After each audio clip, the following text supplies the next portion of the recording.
Jeepers Outpost. Today we're going to change the plugs in my 2001 Jeep TJ. It has a 4.0 liter inline 6. This information should be good for any Jeep TJ from the 1997 model until the 2006 model Jeep TJ. Some of this information may be elementary to some, and some of you may have never changed a set of plugs before. So y'all stay tuned, I'll show you how to get this done. Our tools you're going to need to get this thing done. First, of course, you want to get spark plugs that you need. You'll need 6 spark plugs to fit your Jeep. You can get whatever is your favorite plug. Personally, I have chosen the Autolite Iridium. Now, the thing about the Iridium over other plugs is these things will last up to 100,000 miles and sometimes more. I think there's been studies where people have driven 150,000 miles and there's hardly any detectable wear on these plugs. So Iridium plugs is a good way to go. They're a little bit more expensive, but you can find yourself changing the plugs less frequently. So you need a ratchet, of course, ratchet. Also got a torque wrench. You'll be needing that. Yes, the plugs do actually have a torque specification. You're going to need about 12 inches of extensions. You're going to need a 13 millimeter socket, and you're going to need a 5/8 plug socket. You're also going to need some way to gap your plugs. You can either use a gapper like this, a round one, or you can use a feeler gauge. Set of needle nose pliers and some anti-seize of some sort of anti-seize that is copper based. First thing we're going to do before we start changing these plugs out, we're going to take all of our new plugs, and what we're going to do, we're going to gap them. Now these things come set from the factory. They come preset at 32 thousandths, this particular plug. Now whatever plug you buy, it may come something different. So what we want to do is make sure they gap correct for your vehicle. Now for the Jeep TJ 4.0, there's going to be 2 different settings. If you have the Jeep 4.0 with a distributor ignition on it, which will be the earlier ones, I don't know exactly what year they changed those, but I do know like 97 would have a distributor. You want to set those plugs for 35 thousandths. That's what you want the gap between your electrode and the receiving end here. You want that to be 35 thousandths. Now, if you're like me, you have a later model Jeep, you have the coil packs. They deliver fire directly to the plug. Now, they tend to burn hotter, therefore you can run with a wider gap. So the manufacturer suggests a 40 thousandths gap for the later model TJs with the coil pack ignition system. Like I said, you can use one of these gappers. I don't trust these quite as much as I do a feeler gauge, so I'll probably be using my feeler gauge, but I do want to just demonstrate this to you guys. So I don't know if you can see that or not, but so right there at 32 thousandths, that's what the factory sets. So the way you're going to change that, resist the urge to take a screwdriver and put it in there and pry down on it. If you pry down on it, you stand a potential of bending your electrode. You don't want to do that. What you want to do is kind of get them with a set of needle nose pliers and ever so gently bend them back just a little bit. Now keep in mind, 35 or 40 thousandths, that's not a lot of gap. Really, that's not a lot of room, so you don't have to bend it much to get it to where you want it. So take my feeler gauge. Now you see I've bent it too much. Now they're easy to, and like I said, it's not much. Bump it a few times with the pliers. It doesn't take much movement to change several thousandths. And what you want where your feeler gauge or your gapper will fit in there just with only mild resistance. And it takes a little bit of time to do this. Like I said, it doesn't take much. So we got a little resistance on that. Okay, so I'm gonna knock out the rest of these plugs and I'll see you as soon as I get that done. Next thing we're going to do, we're going to remove our coil pack. Now that's if you have coil pack. If you have a distributor system on your inline 6, then what you want to do is you want to remove your plug wires. And I recommend you get a good set of pliers and pull them at the boot. Unless you have gotten yourself a nice new set of plug wires, which is probably recommendable while you're changing the plugs out anyway. But in my case, I have the coil pack, so we're going to get that off next. You're going to find that there's going to be 2 bolts at the front of the coil pack towards the front of the engine, and you're going to find out there's 2 bolts at the rear of it for a grand total of 4 bolts. Now you can have some heater hose in your way, you may have air conditioner hose in your way, and you're going to have your portion of your breather that goes to your throttle body in your way. Now you can remove the portion of your breather and pull it back out of your way if you want to go that much trouble. Personally, I'm not. I'll just pull it back. I'll be able to get this thing out of the way enough. I can get in there to my plugs, and I'll show you exactly how we're going to do that. Do keep in mind what we're about to use. We're using those 13mm bolts, so we'll be using a 13mm socket to get those. And like I said, you will need your up to about 1 foot of extension for your ratchet.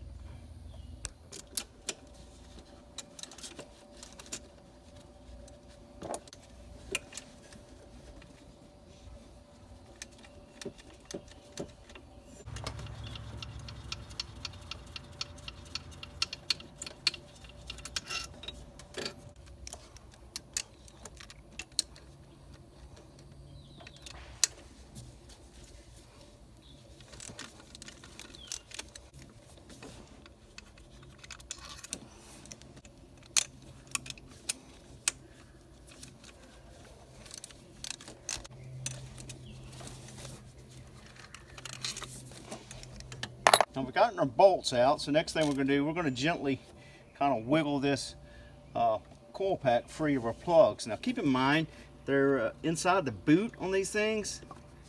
There is a spring. Do not lose your springs. They should not fall out on their own easily. However, if Murphy's Law was in effect, those springs will fall out and you will lose them and you won't get a good connection once you put your coil pack back. So keep an eye for any springs that may fall out while you're removing this thing. The back is a little bit more problematic because it's up against the dipstick.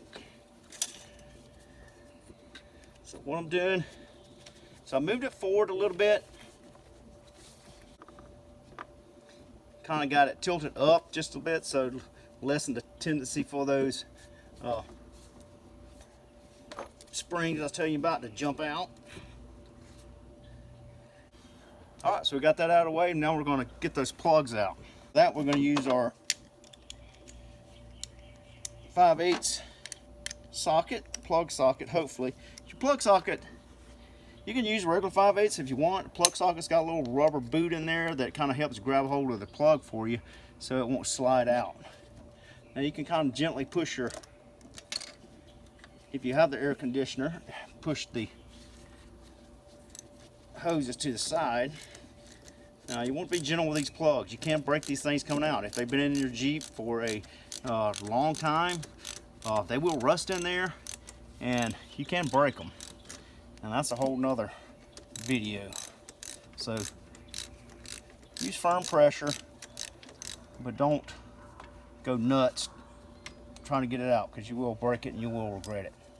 First plug out. Another thing you want to look at is you want to look at how good it's burning. And see, that one's got a good clean burn. No oil on my electrodes or anything like that. Good clean burn. Alright guys, the last 5 is going to come out the same way this one does. As soon as I get them out, I'll be right back with you.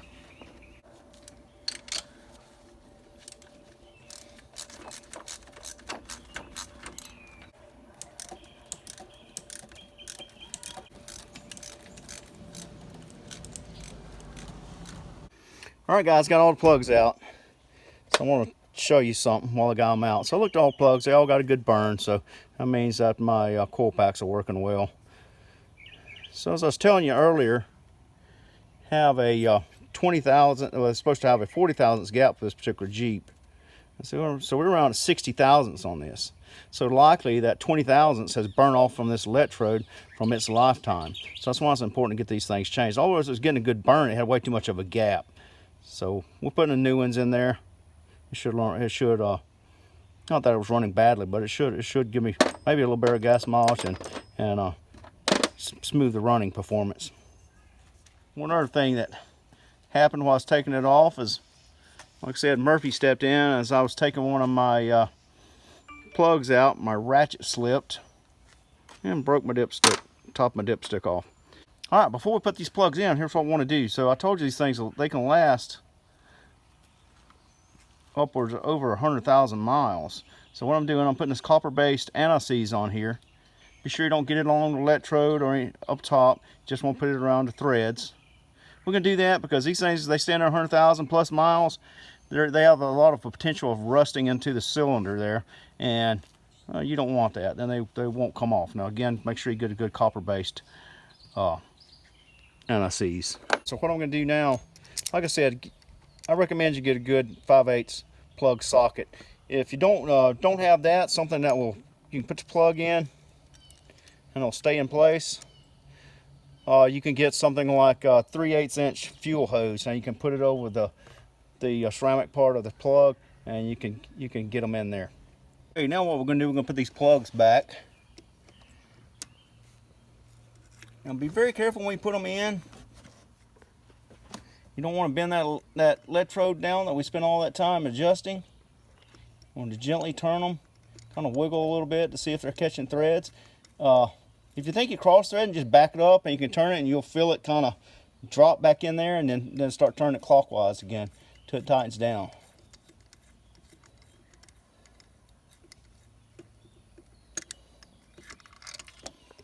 All right, we got our first one in, so 5 more to go.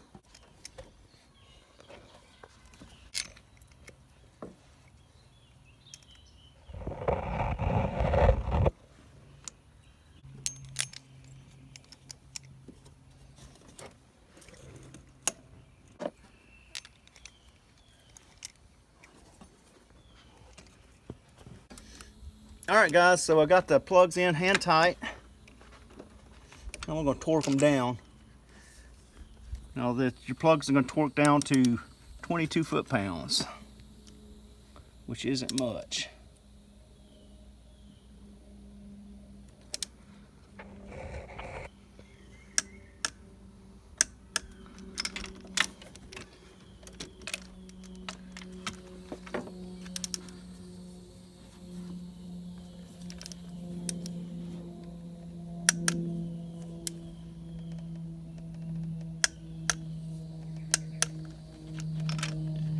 We're going to put our coil pack back in place. Again, you want to make sure you didn't lose any of those springs.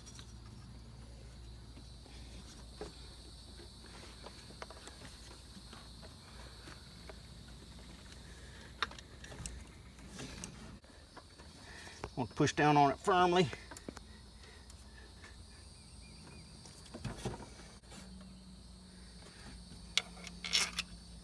Put your 4 bolts back into place.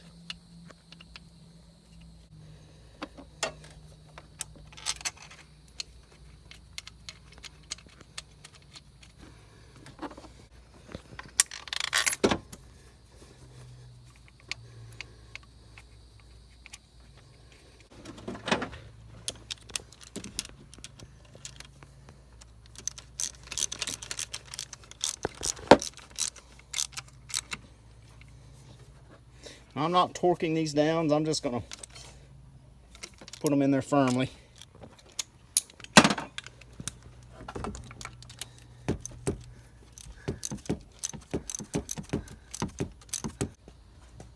Alright, so we got everything tightened down, so we're going to see how it runs.